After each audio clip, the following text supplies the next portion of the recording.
여러분 안녕하세요. 꼼꼼한 소설 읽기 시간입니다. 오늘 함께 읽어볼 작품은 양기자 원작 김윤주 각색의 비오는 날이면 가리봉동에 가야 한다입니다. 이 작품은 원래 양기자의 원미동 사람들의 연작소설 중에 한 편으로서요. 원래는 소설이었는데 이것을 지금 이 책에서는 낭독극이라는 극갈래를 통해서 전달하고 있습니다. 제가 저 위에 써놓은 것처럼 원작이 소설이었는데 극이라는 장르를 변환한 그런 글이구나라는 특성을 알아두시고, 당연히 이런 경우에는 원작인 소설과 극갈래의 어떤 비교하는 문제들이 출제될 가능성이 높으니까 그런 것들 좀 염두에 두시면 좋겠습니다. 그러면 읽어보도록 하겠습니다. 부부는 연탄 배달하며 이것저것 잡일을 하는 임씨에게 목욕탕 수리를 맡긴다. 여기 나오는 이제 그 부부는 서울에서는 집을 구하기 힘들어서 서울 외곽에 있는 부천시에 있는 원미동이라는 동네에서 좀 허름하지만 자기 집을 마련하게 됩니다. 집을 사고 나서 보니까 수리할 것이 많아가지고 수리를 해야 되는데 도배집 아저씨한테 물어보니까 이 임씨를 소개해 준 거죠. 그래서 임씨가 원래 하던 일이 연탄 배달이었기 때문에 이 부부는 임씨가 과연 이 수리를 잘할 수 있을 것인가 의심을 하게 되고, 또 임씨는 목욕탕 공사 시간이 걸리더라도 하자 없이 해야겠다며 20만 원에 가까운 견적서. 그러니까 처음에 이제 그럼 얼마나 드냐고 했더니 20만 원 정도의 견적서를 내놓은 거예요. 부부는 이 임시 수리공사 견적이 너무 비싸다고 생각했죠. 그래서 이거 가지고는 안 되겠다 싶어서 그 사람들은 그럼 좋다, 우리가 20만 원에 목욕탕 공사를 할 테니까 옥상 수리까지 좀 해달라 한 거죠. 임씨는 불평하지 않고 욕실 공사도 하고 옥상 수리까지 하게 되는데, 문제는 이 목욕탕 공사 시간이 예상보다 더 더디게 걸렸다는 거죠. 그러면 읽어보겠습니다. 타일을 깔고 어지러진 연장 뭉치들을 거두어내는 것으로 목욕탕 보수공사는 일단락을 보였다. 6시가 가까운 시각이었다. 자, 원래 예상보다 시간이 더 걸려서 저녁 6시쯤 목욕탕 공사가 끝났어. 여름에는 길어서 푸른 하늘이 선명히 올려다 보였으므로 임씨는 군말 없이 옥상 방수를 해치울 채비를 차렸다. 이 부부가 처음에 견적이 너무 비싸다고 생각해가지고 이 사람에게 그 옥상 공사를 부탁했기 때문에 임씨는 옥상 공사까지 할 생각으로 이제 올라간 거죠. 임씨와 함께 물이 새는 부위를 어림짐작으로 찾아내어 망치질로 깨부수는 일을 시작하면서 그는 은근히 후회했다. 왜냐하면 너무 힘들었으니까. 몇 번의 망치들로도 어깨축지에 힘줄이 당기면서 짜릿짜릿한 통증을 안겨줬기 때문에. 그러나 그것은 서막, 시작에 불과했다. 불과 한 평 남짓 깨부수었음에도 그 등에다 이렇게 져서 날라야 되는 쓰레기는 선호 행보로는 턱없이 부족했고, 3번, 4번 갔다 와서는 안 되고, 그 자리를 메우기 위해서는 시멘트 2푸대와 모래가 등짐으로 5번 이상이었다. 즉 옥상 공사를 하기 위해서 어떤 부분을 깨고 거기에 있던 것들을 치우고 다시 그곳에 불 시멘트를 들고 왔다 갔다 하는데 5번 이상 왔다 갔다 해야 되는 거죠. 재수없어. 남편이 굉장히 투덜투덜 되는 거지. 그는 8구비의 계단을 오르는데 걸음을 옮길 때마다 아랫도리가 후들후들 떨려왔다. 남편은 사실 너무 힘들고 5번 이상 왔다 갔다 해야 되고 힘들어서 후회하고 있는 거죠. 그렇다고 날은 곧 어두워질 텐데 임시더러 혼자 하라고 내맡겨 놓을 수는 없는 노릇이었다. 왜냐하면 목욕탕 공사가 6시에 끝났기 때문에 아무리 여름이라 그래도 8시 전에는 끝마쳐야 되는 거잖아요. 경위야 어찌되었던 임씨가 견적에 나와 있지 않은 일을 해주고 있는 탓에, 자, 원래 견적서에는 없던 일이잖아. 왜? 이 사람들이 지금 자기들이 낼 돈이 좀 더 부당하다고 생각해서 떠맡긴 일이니까. 그는 팥죽 같은 땀을 흘리며 등짐을 전환했다. 정말이지 아무나 할 수 있는 일이 아니야. 이렇게 얘기한 거죠. 숨을 획 하면서. 생전 안 하던 일로 용을 쓰자니, 용을 쓴다는 건 힘을 쓰는 거지. 머리가 띵할 지경이었다. 임씨는 아침부터 몸을 굴렸음에도 아직 끄떡이 없다. 이 임씨라는 사람이 이런 노동에 단련된 사람이면 우리가 알 수 있죠. 날씨가 더우니 땀이 흘리고 있지만 그는 정말이지 일에 지쳐 있는 표정이 아니었다. 오늘이 광복절이지? 마침 광복군의 투사처럼 용감하군. 장사야 장사. 고려시대 태어났더라면 서리빨 같은 기상에 용맹한 장군감이 틀림없는걸? 이라고 임씨에 대해서 평가하는 거죠. 그는 임씨의 툭 붉어진 종아리에 힘찬 알통을 바라보며 속으로 중얼거렸다. 자, 여기서 중요한 게 뭔가요? 그쵸? 속으로 중얼거렸다고 했는데 우리는 이렇게 대사를 보고 있는 거지. 원래 소설에서는 이게 전지적 작가 시점을 사용하고 있기 때문에 남편의 속마음이 잘 드러나는데, 지금 낭독극으로 바뀌어서 남편 입장으로 남편의 속마음을 드러내는 것이기 때문에 이런 표현을 쓴 거죠.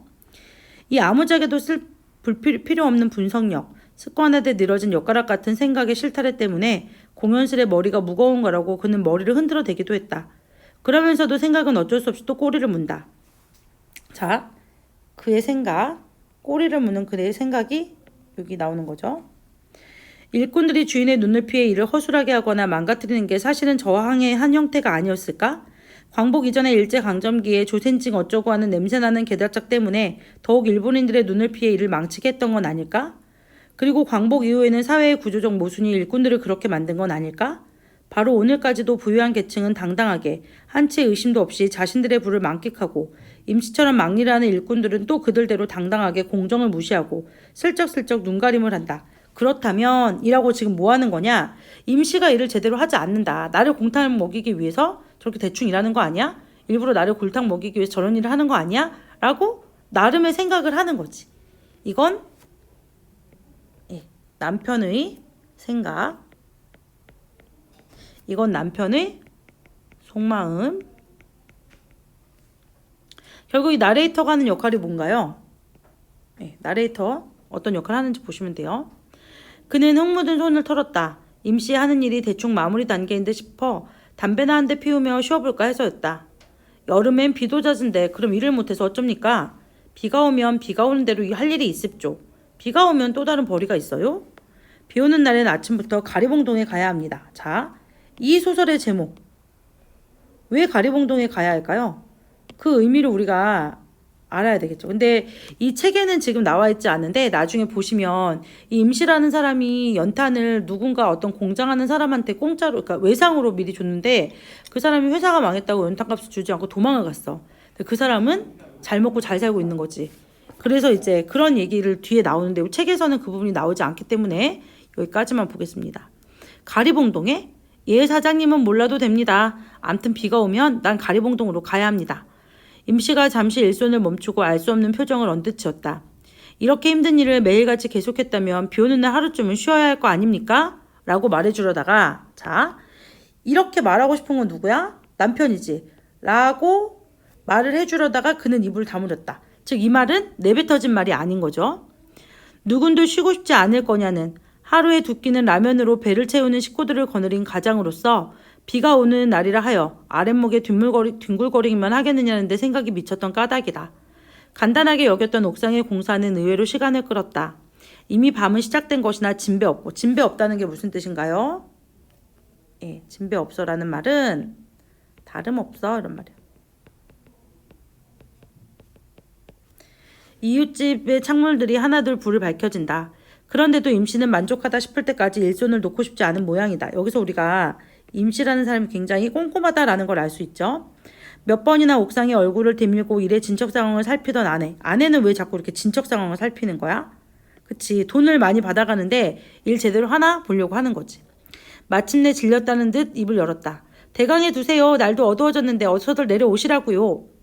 다 되어갑니다, 사모님. 하던 일은 깨끗하게 손봐드려야죠. 자, 이 사람이 얼마나 책임감이 강하고 꼼꼼한 사람인지를 우리가 알 수 있는 거지.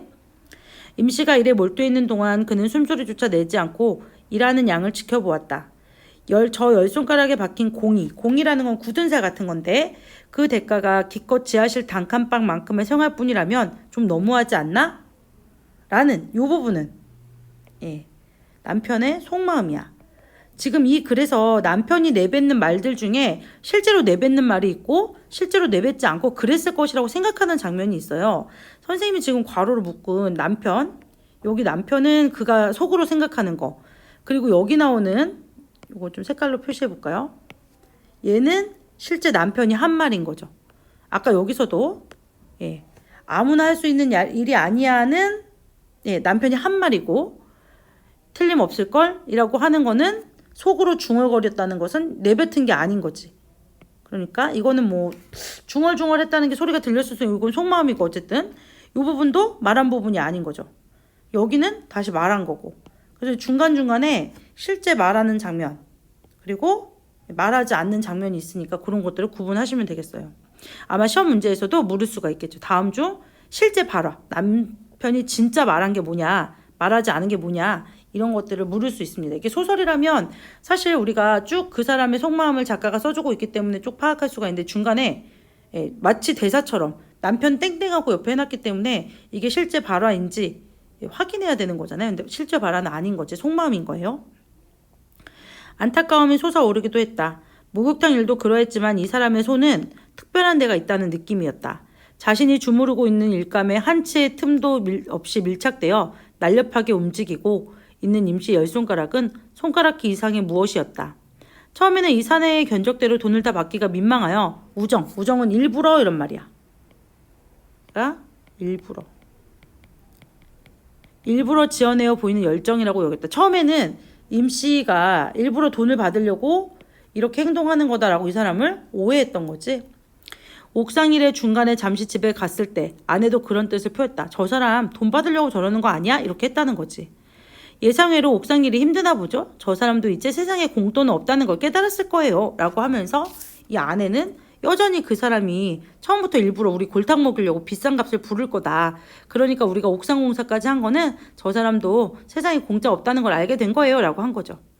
하지만 우정이라는 것은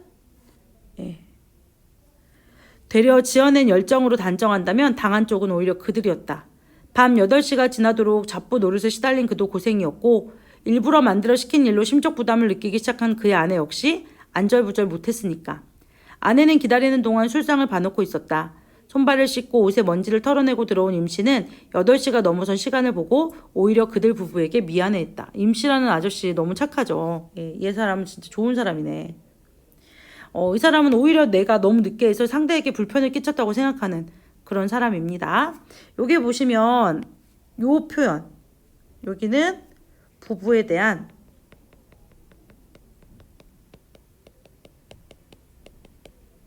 비판적인 인식이 드러난 부분이에요. 시간이 벌써 일이 되었나요?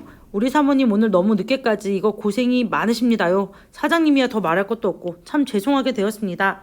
선생님이 지금 이렇게 노란색으로 표시한 부분들이 임씨의 성격을 드러내는 그런 부분이라고 보시면 좋을 것 같아요. 임씨는 그가 부어주는 술을 두 손으로 황감히 받쳐들고 조심스럽게 목을 넘겼다. 아, 이거 왜 이러십니까? 편히 드십시다. 나이도 서로 엇비슷할 텐데 말이죠.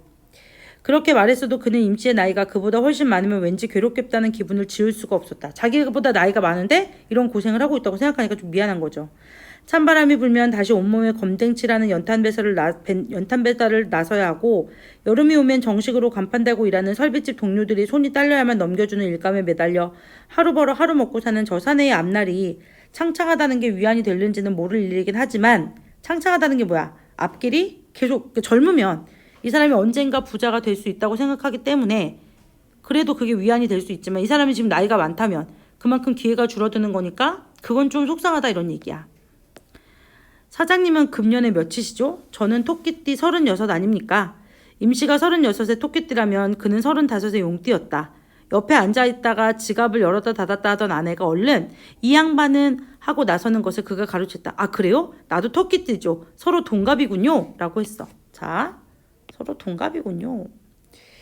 왜냐하면 이 사람이 생각할 때 임씨가 자기보다 나이가 어린 사람한테 고용되었다는 걸 알면 뭔가 비참해질까봐 그렇게 생각할까봐 이렇게 배려하는 거야. 아내가 기가 막히다는 표정으로 그를 쳐다보았지만 그는 아랑곳하지 않고 동갑 기념이라고 또 한 잔의 술을 그에게 잔에 넘치도록 부었다. 1살 정도만 보태는 것으로 거짓말의 양을 줄일 수 있는 것이 몹시 다행스러웠다. 그가 나보다 5, 6, 7, 8살 많으면 내가 거짓말해야 되는 나이가 많잖아. 근데 1살 정도는 괜찮다고 생각하는 거지. 토끼띠 남자들이 원래 팔자가 드센 편 아닙니까요? 여자 토끼띠는 잘 사는데 요상하게 우리 나이 토끼띠 남자들은 신수가 고단트라 이 말씀입니다. 헌데 사장님은 용케 따시게 사시니 따뜻하게, 이 따시게는 따뜻하게 이런 말이에요. 아이고. 왜 우리 그런 말 많이 쓰지? 등 따시고 배부르게 뭐 이런 말처럼 따뜻하게 사시니 복이 많으십니다. 저런 그는 속으로 머쓱했다. 토끼띠가 어쩌고 했었는 게 아무래도 아슬아슬했는지 아니면 준비한 술이 바닥나는 게 보였든지 아내가 단호하게 지갑을 열었다. 돈 드려야죠. 그런데 라고 이제 이 아내가 하고 싶은 말은 뒤에 있는 거죠. 아내는 뒷말을 못 잇고 그의 얼굴을 말끄러미 올려다보았다. 그는 술잔을 들어 올리며 짐짓 아내를 못 본 척했다. 이 남자는 아내의 이런 행동, 아내가 지금 어떤 행동을 하는지 아는 거잖아. 돈을 깎으려고 하는 거. 이것의 의미를 알고 이제 모른 척 한 거야. 왜냐? 아이고. 죄송합니다. 왜냐면 그가 생각하기에 이 사람은 그만큼 받아도 된다고 생각한 거지. 옥상일까지 시켜놓고 돈을 다 내주기가 아깝다는 뜻이었다. 그는 아내가 제발 딴소리 없이 20만 원에서 2만 원 모자라는 견적 금액을 다 내놓길 빌었다. 한 18만 원이었나 봐. 왜냐? 이 사람은 임씨 그가 일한 대가의 정당성에 대해서 생각해 본 거죠. 그 정도 금액이면 정당해라고 생각한 거야. 그런데 임씨가 사모님 내가 뽑아드린 견적서 좀 줘보세요. 돈이 좀 달라질 겁니다. 아내가 손에 쥐고 있던 견적서를 내밀었다. 그와 그의 아내는 임씨의 입에서 나올 말에 주목하여 잠깐 긴장했다. 왜? 예상했던 것보다 더 크게 부를까 봐 걱정한 거지. 술을 마셨더니 눈으로는 계산이 잘 안 되네요. 임씨는 엎드려서 아라비아 숫자를 더하고 빼고 또는 줄을 긋고 했다. 그는 빈 술병을 흔들어 겨우 한 반잔을 채우고는 서둘러 잔을 비웠다. 임씨의 머릿속에서 자, 이게 되게 중요한 부분인데 임씨의 머릿속에서 굴러다니고 있을 숫자들에 잔뜩 애를 태우고 있는 스스로가 정말이지 역겨웠다. 즉 비용이 더 나올까 봐 전전긍긍하는 어떤 소시민적인 자기의 모습이 참 역겹다 이렇게 얘기하는 거죠. 됐습니다 사장님. 이게 말입니다. 처음엔 파이프가 어디서 새는지 모르니 전체를 뜯을 작정으로 견적을 뽑았지요. 아까도 말씀드렸지만 일이 썩 간단하게 되었다 이 말씀입니다. 그래서 노임이라는 것은 노동의 대가죠.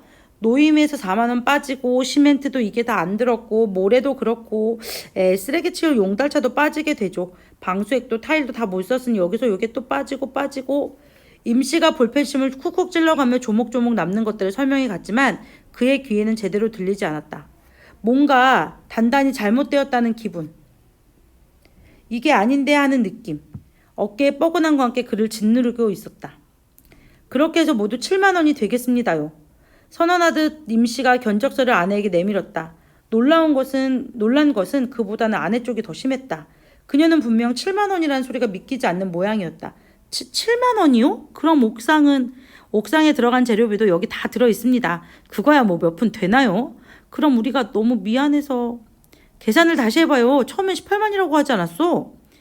이거 돈을 더 내시겠다 이 말씀입니까? 에이 사장님도 제가 어디 공짜로 일해줬나요? 조목조목 계산을 다 넣었습니다. 옥상 일한 품값은 지가 서비스로다가 자 여기서 또 임씨가 어떤 성격이니? 굉장히 꼼꼼하고 정직하고 또 인정이 있는 사람이야. 서비스? 그는 아연실색해서 임씨의 말을 되받았다. 자, 이 서비스.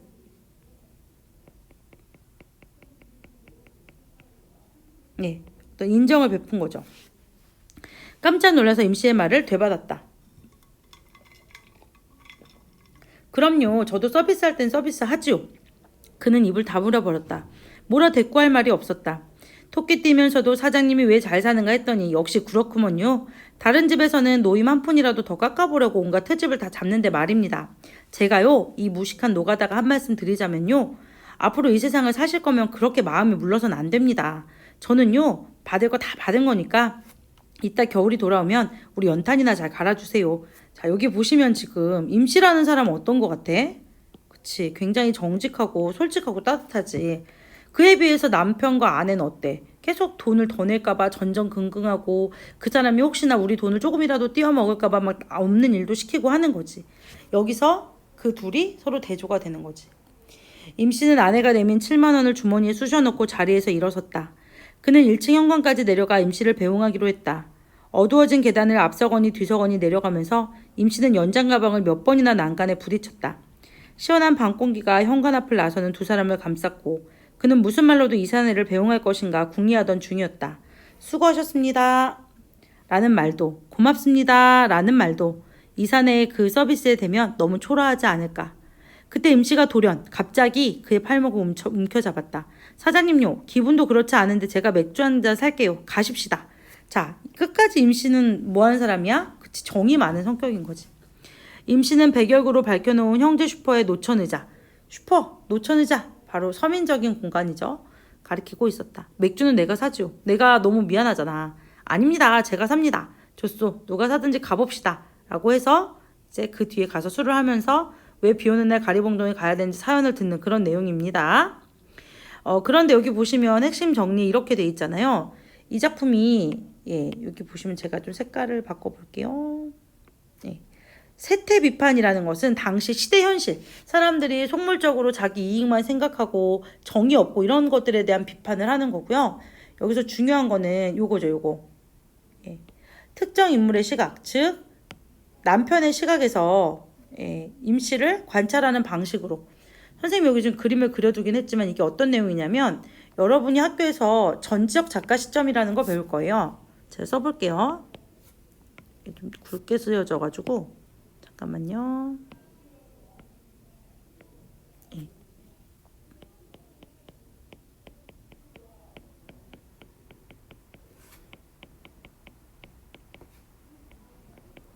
전지적 작가 시점이라는 것은 작품 밖에 있는 서술자가 작품 안에 있는 A, 작품 안에 있는 B, 작품 안에 있는 C의 내면, 내면이라든가 의식이라든가 뭐 가치관이라든가 이런 거 등등을 모두 서술하는 거지. 이게 전지적 작가 시점이야. 그런데 여기 나오는 건 어떤 거냐? 여기는 밖에 서술자가 있죠. 나가 나오지 않으니까 3인칭 시점은 맞고요. 서술자가 그 부부 남편이라고 쓰면 되겠다. 이 남편의 시선으로 임씨와 뭐 그의 아내 뭐 이런 사람들의 것들을 바라보는 거지. 똑같이 서술자가 밖에 있다는 점에서 3인칭이고요. 얘는 전적 작가 시점을 다 아는 거잖아. 얘는 얘의 시선으로만 보기 때문에 제한적인 전지적 작가 시점이다라고 해. 왜냐하면 서술자는 남편의 속마음은 다 알 수 있지만 남편의 눈으로 임씨와 아내를 보는 거기 때문에 알 수가 없어요. 그래서 시험에서는 이런 용어를 막 공부하셔도 이런 용어를 안 쓰죠. 선생님들이 전지적 작가 시점이라는 용어를 쓰지 않는 대신에 뭐라고 하느냐? 특정 인물의 시각에서 굉장히 중요한 표현이에요. 요거 이 소설의 아주 중요한 거. 특정 인물의 시각에서 다른 인물을 관찰하여 내면을 밝힌다. 바로 제한적, 전지적 작가 시점. 제가 여기 2개나 써놨네요.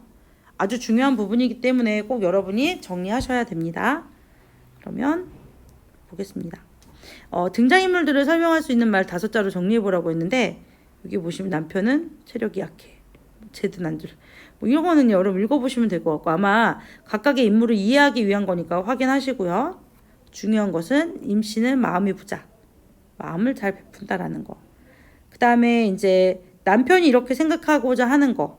학교 시험은 사실 내신 문제는 이게 학습활동이 거의 다죠. 그래서 학습활동을 여러분이 잘 푸는 게 중요한데